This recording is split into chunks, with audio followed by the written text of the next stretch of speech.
Welcome everybody to another episode of Jewish Drinking the Show. Today we have Roger Horowitz, a professor at University of Delaware in the Jewish Studies Department, as well as he also, this is a long title, is the director of the Center for the History of Business, Technology, and Society at the Haley Museum and Library, also in Delaware, correct? Yes.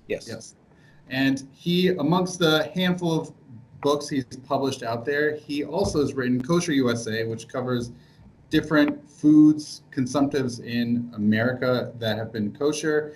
And the reason he's on the show is one of those chapters is on Manischewitz wine, which I know people out there have requested I talk about. So, Professor Horowitz, so Manischewitz wine didn't come out of nowhere, and it hasn't been in American history forever, in Jewish American history. How did you decide to go about doing the research? What prompted you to look into Manischewitz wine in America? It actually is a personal story. Which is that, of course, like all of us, we celebrate Passover, and you have to drink a lot of wine at Passover. And when I was a child, my father, who thought of himself as a cultured man, always complained about Manischewitz. Boy, this wine is terrible. And he had gotten interested in, French wines and all that. But of course, for Passover, we had to have a kosher wine. And then one year he comes in at Passover and he has a bottle of kosher French wine. He absolutely thrilled about the whole thing. And of course, he and my mother and other adults tasted it. I mean, I didn't care. I didn't drink wine. We had, ours was Coca-Cola. That's what we drank. That's a different story. But it made me wonder about the story of Manischewitz and its kind of cultural, legacy and heritage. And so when I'm writing a book about kosher food, how can you ignore Manischewitz? How can you ignore what was this huge product for so many Jews for so long, following World War II? Wow. So that's why I started looking into it. And I was able to find wonderful sources. I found the daughter of the company president that made the Manischewitz wine. And that, of course, generated some good stories. So it was one of these things where it was a product that people were curious about. I had good information about there. I had a personal connection with it. So that's why it ended up in the book. When did Manischewitz wine get started? And also, I'm just going to throw another question. You mentioned French wine. Was kosher French wine not really imported? Everything really was domestically. The domestic kosher wine consumption was all produced here also in America? Two different questions. Let me start actually with the French wine question first, and I'll come to Manischewitz. I mean, for centuries, Jews made kosher wine. And so there was kosher French wine. Rashi made kosher wine back a long time ago. And all you need to do to make kosher wine is, number one, all the products in it have to be kosher. Not just the grapes, but there's certain other kinds of ingredients that go in there. And most important, it only can be touched by Sabbath-observant Jews in the processing of that wine. The reason for that has to go back that when Jews started using wine as a benediction back a long time ago, there also were all these Greeks around who liked using wine as a benediction for pagan idols. And the rabbi said, well, we can't have this wine mixed. We can't have wine for Passover. It's also pagan wine. And to separate that, they said you had to have wine made by Sabbath-observant Jews. So there's a long tradition, thousands of years, of Jews in certain areas making wine for Passover, for that purpose, or for Purim, or for other holidays there. But this was all local. This is all not commercially produced. This is locally produced by small vineyards, by small areas for the Jewish community. Fast forward a long time, we get to the United States, early 20th century. All the Jews come over Eastern Europe. They're thrilled that they have grapes to make wine. You didn't have grapes in Romania and places like that. You used raisins to make wine in that area there. So to have all these grapes was fabulous. They're Concord grapes. Well, those aren't the grapes that we had in France. Rashi was using probably better grapes than the Concord grapes, but they're grapes. And they're all over the Lower East Side. So all these Jews, early 20th century, start making wine. Tons of wine is made by women at home for Passover. Completely non-commercial, and there's recipes and cookbooks as to how you make this kind of wine. But of course, Jews being entrepreneurial, you start having a few commercial kosher wine operations early 20th century that, of course, suffer greatly when we have this thing called Prohibition in the 1920s. Prohibition allowed making of wine for sacramental purposes. So it was legal to make wine and sell for the purposes of the Jewish sacrament. Very complicated process. Rabbis had to issue it, not very suited to the commercial marketplace. Fast forward 1933, Prohibition ends, and all these kosher, winemakers are like, hey, this is an opportunity. Now we have a chance to jump into this. So a company called Monarch Wines, which was sort of making this kind of sacramental wine in the 20s, gets the idea that we can commercialize this. So Monarch Wines goes to their good friends, the Manischewitz family, and says, so can we license your name to Manischewitz? And the Manischewitz family is focusing on matzahs and food. And sure, you could do that. So they signed a 100-year license agreement for the Monarch Wine Company to make Manischewitz wine. And that's when the wine starts. So the great irony of this is that Manischewitz has nothing to do with making Manischewitz wine. It's simply the license agreement. And that license agreement is still in effect. And the people who make Manischewitz wine now, which is a different wine company, are still doing so under this ancient, well, not ancient, but old license agreement with the Manischewitz families. A little bit of money goes to the Manischewitz family for every single bottle of wine that's made, but they have nothing to do with how it's made. So that's the origins of Manischewitz, 1930s. And it's a Concord grape wine, and there's lots of other Jews making kosher Concord grape wine, but the entrepreneurs in that family have the idea that Manischewitz is a recognized brand, and if we can make wine named Manischewitz, we're going to get a leg up on the marketplace. And that's how that happens. So it's specifically a post-prohibition product, right? But it comes out of the Prohibition era, where during Prohibition, what I see, looking at the numbers, it was very hard for Jews to get the wine they needed for Passover, because you had to have, literally a rabbi had to be involved in dispensing the wine. So what the rabbi would do is he would figure out somehow how much wine he needed.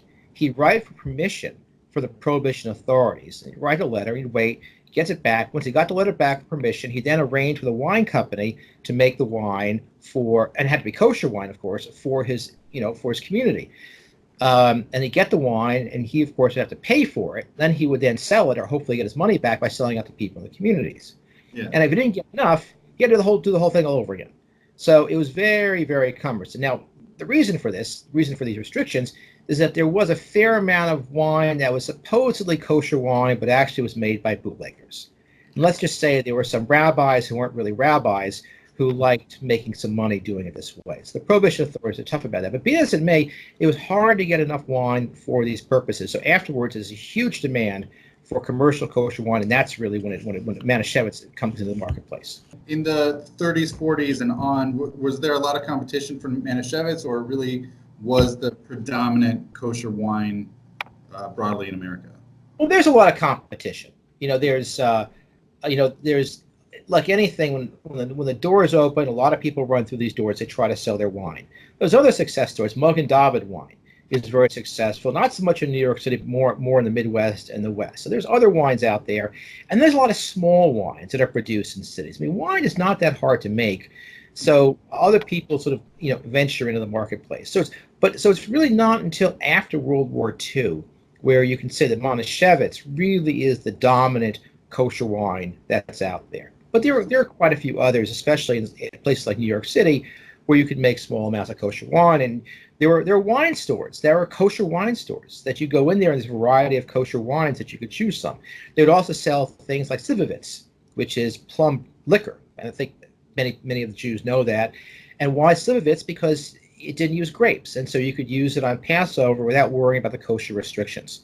So you had a sort of a Jewish kosher liquor area for this. And of course, this is very much connected to the holidays, because Jews did not drink wine by and large. The data is clear that, on a day-to-day basis, Jews drank seltzer. That was their preferred drink. And if you came home from work in New York City, Lower East Side, you didn't sit down and have wine with dinner. You had seltzer or something like that. Wine was something you had on Fridays. Wine was something you had for special events, when you said Shiva, when there was a bris. That's what you had wine for. It's connected to Jewish ritual. So Jews were not the greatest wine drinkers for that reason, because these things don't happen that often. But that's where you really had those wines that were part of that. And Shapiro's was another Jewish wine. So other wines out there, there are other successful wines. Manischewitz is the one that really stands out.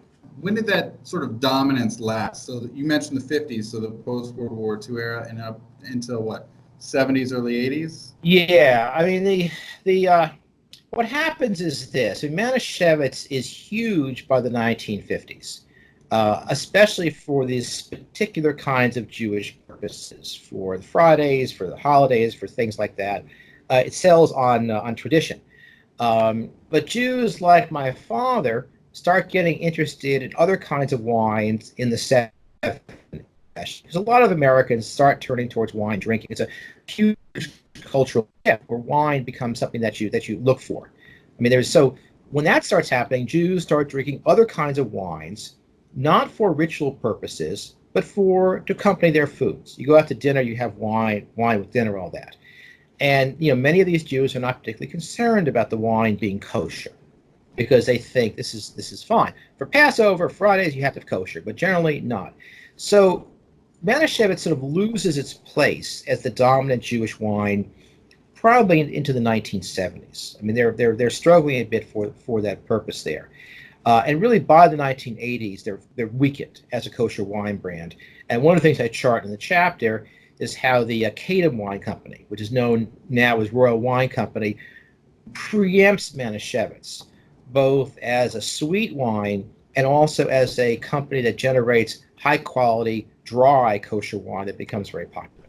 Now, what Manischewitz does, though, that's so successful, I can just continue this story, is that by the 1950s, it's developed a whole new market, and that's the African-American market.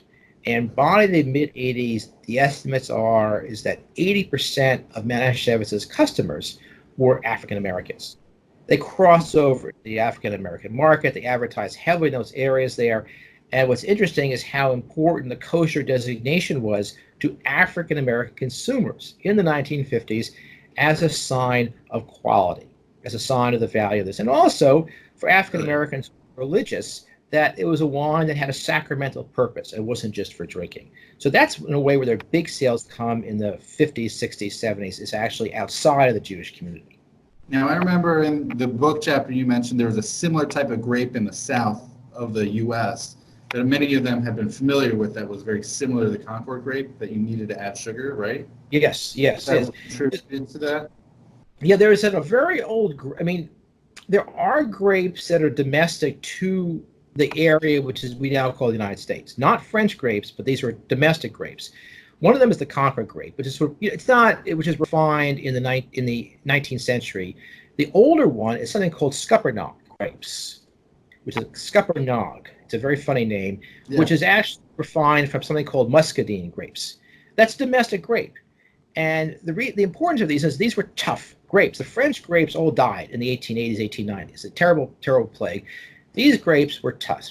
And the reason they worked as wine is because they were acidic, they didn't die, and frankly, the Scuppernong grapes, they just grew wild in the South. And you could collect these things, you put them on arbors, and the wine goes back to Jamestown, 1607, where Jamestown made wine out of these grapes. So that's a very old grape, very important among African Americans in the 19th and the 20th century. A lot of home production, a lot of sweet wine. Like Concord, the Scuppernongs are acidic. It's hard to turn acidic grapes into wine. To do that, you have to dump all sorts of sugar into these wines to make the fermentation work and to make them palatable. And the recipes for Scuppernong wine, say around 1880, are the same recipes as for Concord grape wine, kosher wine, in the 1920s. Similar amounts of sugar, very similar recipes. So the African Americans moved to the north, especially after World War II, to take jobs.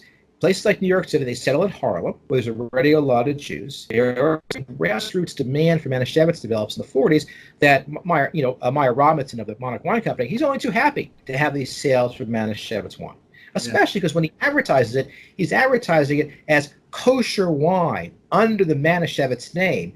And there's nothing ambiguous about Manischewitz when it comes to being Jewish. Let's just say it. That name is clearly Jewish. Yeah. Before we go forward chronologically, can I go backward?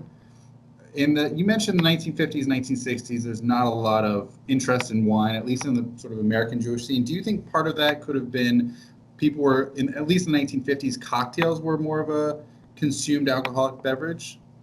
Because beer was probably not that popular in the 50s, 60s, but cocktails were, right? Yes, you're absolutely right. I mean, in general, in America, coming out of Prohibition, Americans preferred liquor to wine and beer, in part because you had gotten a lot of crappy liquor during the Prohibition, and so people were used to mixed drinks, where you put other kinds of flavors in and things like that. So definitely, it's more of a cocktail culture for that purpose. Cocktails before dinner, you might drink a cocktail afterwards. It's kind of a different kind of wine culture. That said, there's not a lot of evidence that Jews drank a lot. Indeed, one of the things that Jews really are noted for, this is even before Prohibition, is it's clear Jews didn't often have alcoholics as part of the population.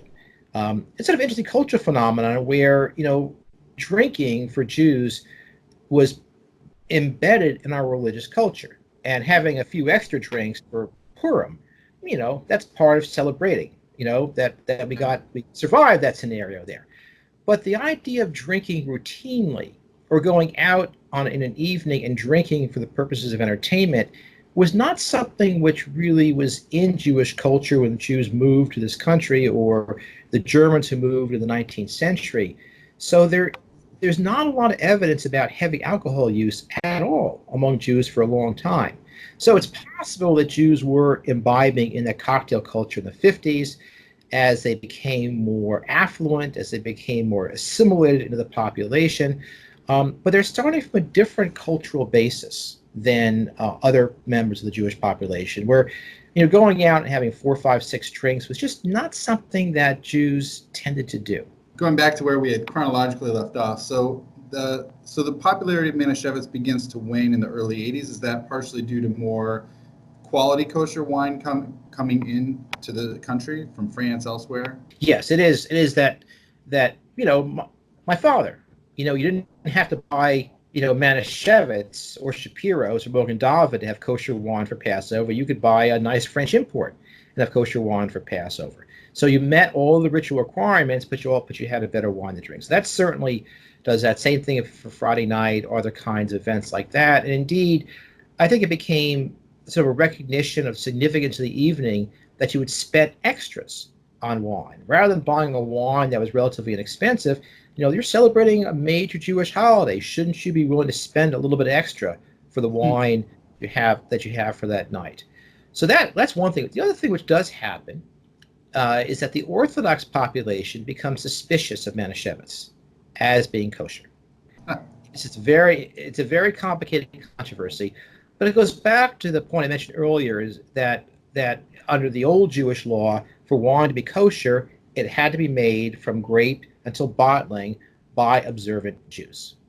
Well, Manischewitz by the 70s is making their wine in large factories, automatic factories, in which not many of the workers are Jewish. They're hiring the people, they're making the wine in Brooklyn, and they're making it for the people who are willing to take jobs making wine. And a lot of Jews are not willing to take those jobs in the 1970s in Brooklyn. They're looking for white-collar jobs. They're looking to move out of that area there. And so a whole debate erupts in the rabbinical circles as to whether this disqualifies Manischewitz as a kosher wine because you have non-Jews involved in the operations. Even though they're not actually touching the wine, they're handling dials and things like that. And so that's not really resolved. I think it's a case where the rabbis agree to disagree, but enough questions get raised that Orthodox start looking to other wine manufacturers that they feel more confidence in. And so they turn to wines that are endorsed by the Orthodox Union, most important of which is from the Royal Wine Company, that produces a wine called Kedem wine after the prayer on the services, really beginning in the 1970s and the 80s. And that wine, Kedem wine, which is very similar to Manischewitz, Concord grape wine and sweet wine, becomes more popular than Manischewitz. And Kedem, in good capitalist fashion, goes after Manischewitz competitively, claiming the wine is more reliable and all that. And so that also hurts Manischewitz, in wine sales for that.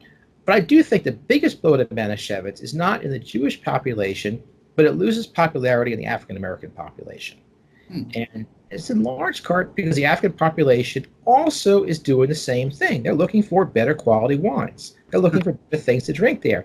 And so the old sweet wine for an after dinner drink fades in the African American community, and African Americans who are also more affluent start looking more towards spirits, towards better wines, and so it loses some of that piece. So it doesn't go away. I mean, Manischewitz does not go away as a brand. It's still a very, very powerful brand. It still sells very, very well.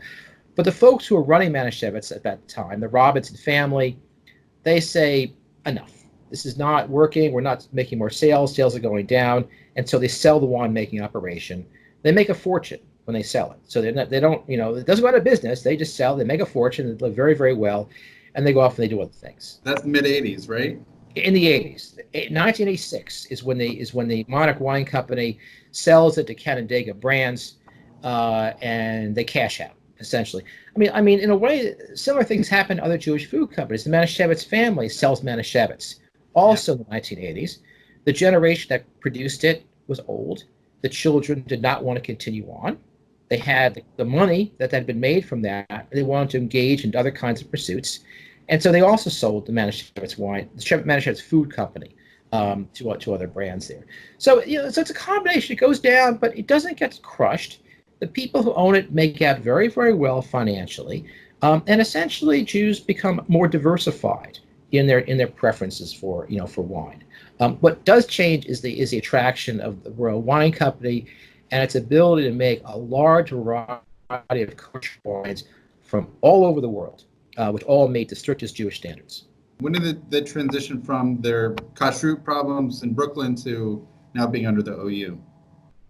I think it happens in the 1990s, where they essentially, partly with the OU, there was there was a bit of a struggle between the Robinsons and the OU. The OU was not as strong as a certifier in the 1970s as they were now.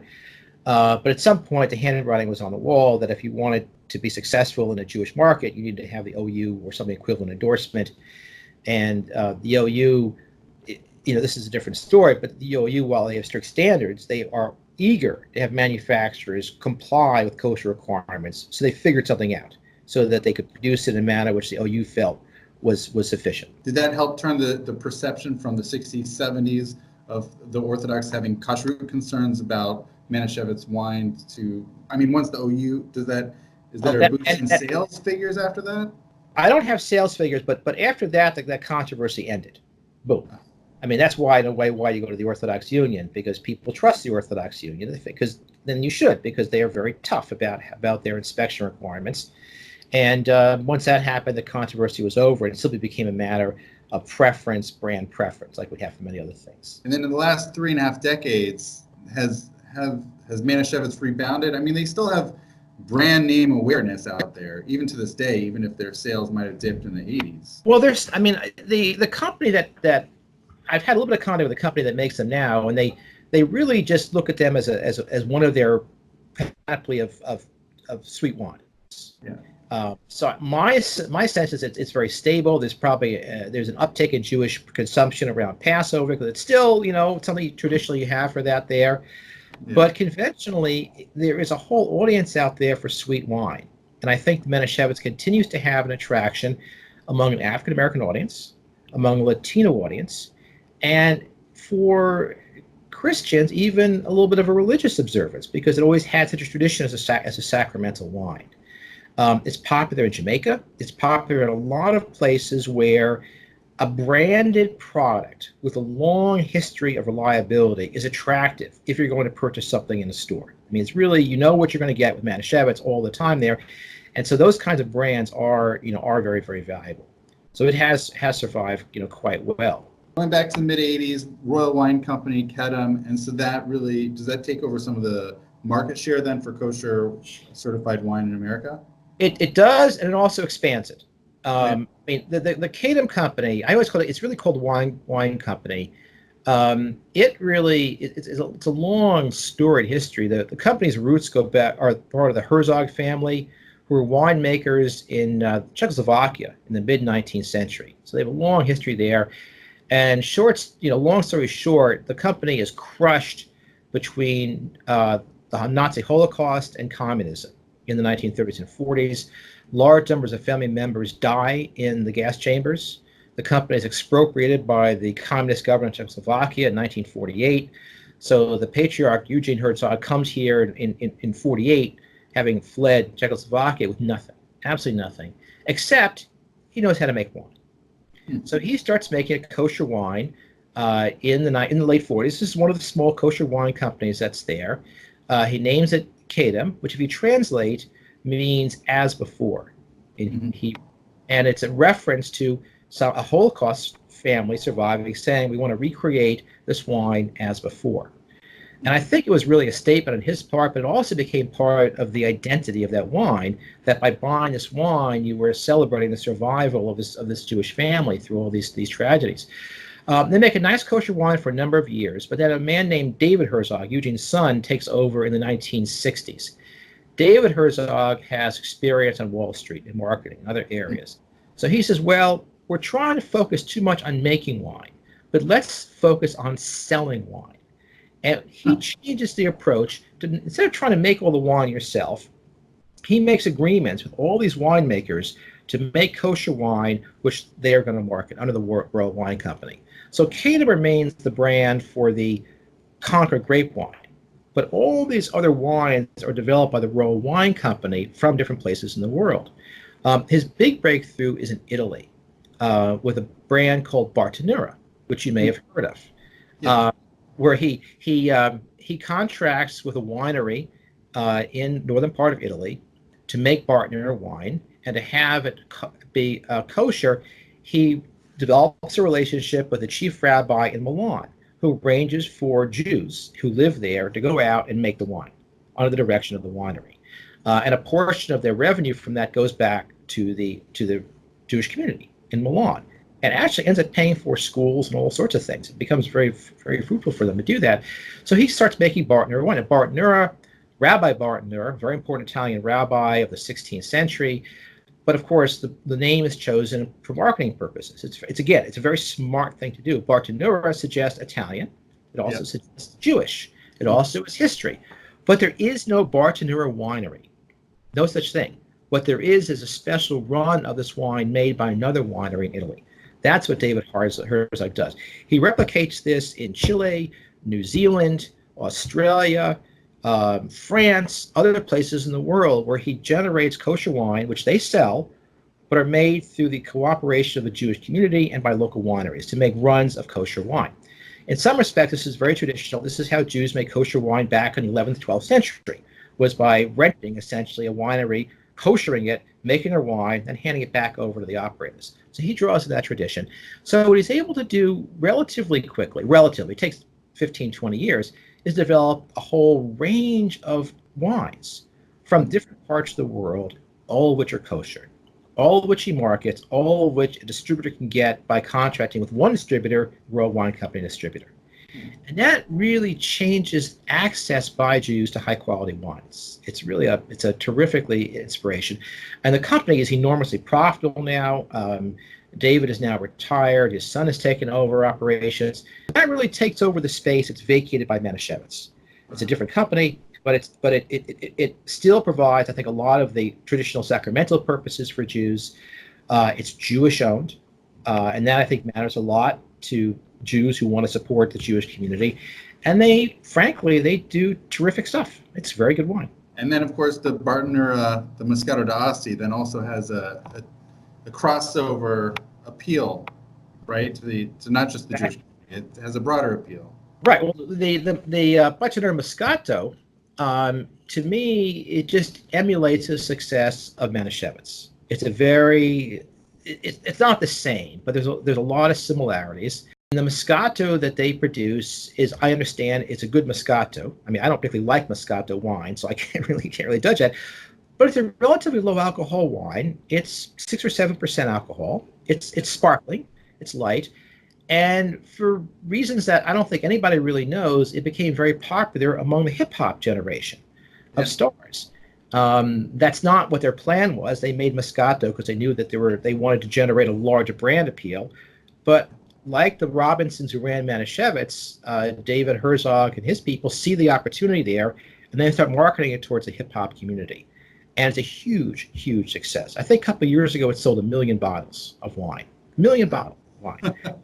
And like Manischewitz, I mean, the vast majority of consumers are not Jewish for that reason. So they have had a huge breakthrough with that. And financially, of course, it's meant a lot of resources for them. And that's probably the largest selling Jewish or kosher wine today is Bartenura Moscato. Do you know anything about numbers of the last kosher wine consumption the last several decades or production? Is that widely known, or it's all anecdotal what we know? Well, you have some evidence. I mean, it's hard, companies release production statistics usually for marketing purposes. So you always are a little bit wary about that. I mean, the short of it is that not as much kosher wine is sold today as it was in the days of Manischewitz. Manischewitz, I think, at its peak was selling. Actually, I have the numbers in my book. If you don't mind my looking here. So here's what I know around 2010. Kedem sold between about 1.5 and 3 billion gallons of its Concord grape wine in 2010.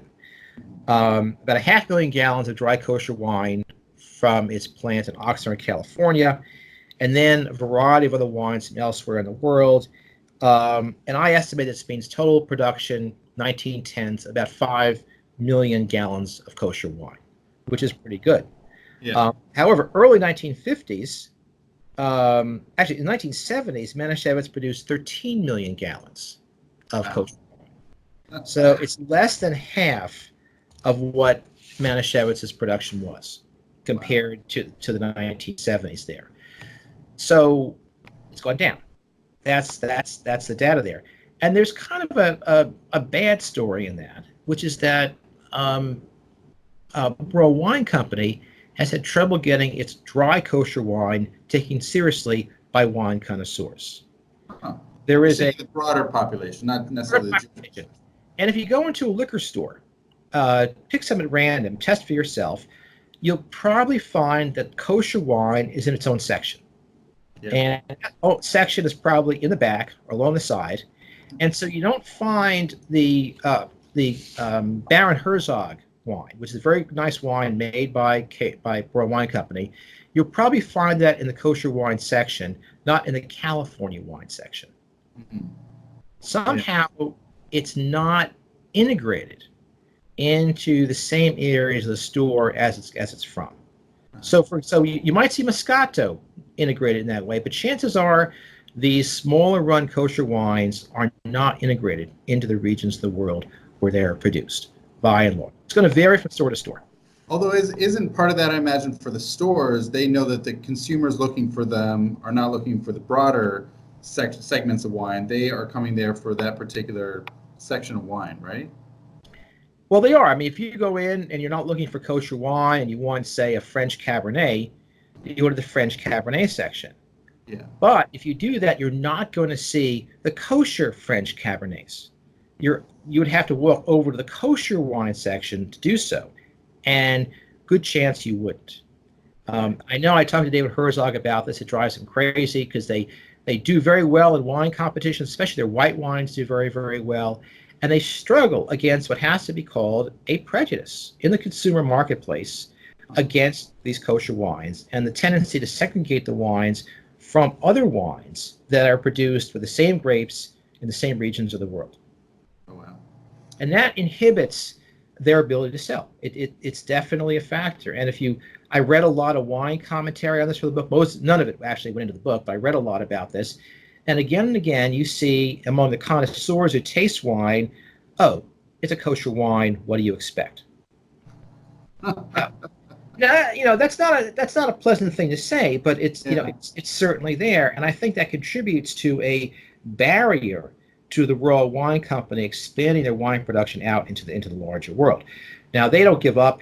Morty Herzog, the president, is a young man, brilliant, energetic. They're going to probably continue to work on this over the next 10 and 20, 30 years, and I wouldn't assume it's going to stay. I mean, they're going to have salesmen calling on these stores saying, "Can you put the wines over here? Can you put the wines over there? Can you put the ratings for the wines over there?" They'll work, and they might break this down because the kosher the dry kosher wine world is relatively new, 20 years on, and they'll want to work harder with that. But still, it tells you that what's their big breakthrough? It's a wine that is similar in many ways to Manischewitz in its appeal, a sweet red wine. Wow. This is a little bit of a different direction. How has the rise in the production of Israeli wines had an effect in America on American-produced kosher wines? Well, it's only helped. It's a case where in something like high quality wine, more good wine generates more consumers. It's rarely the case that you're competing, to how to put it, a zero-sum game there. And a lot of the Israeli wine is not kosher as well. So it contributes, I think, in a larger way towards justifying Jewish wine because if it's Israeli, it must be Jewish, even if it's not kosher. Most people don't understand the difference there. And certainly there's a very large number, I don't know how large, but a significant number of observant Jews who enjoy the variety they can now have in wines, other kinds of foods, because of the great availability of kosher food. And they look for these Israeli wines. They're willing to pay $100 a bottle for a good Israeli wine. And there's enough of them and Jews in Israel to support more and more wine operations going on board in Israel there. When that happens, I think that just helps the wine producers in other places because you have more variety, there's more interest, more people are drawn into wine drinking as a activity, as a hobby, as something that you do for cultural refinement, but who are nonetheless observant and are going to remain observant in their consumption of food and beverages. All right, Professor Horowitz, thank you so much for sharing your knowledge about kosher wine in America, especially focusing on Manischewitz and then also Kedem. And thank you so much, and l'chaim. L'chaim.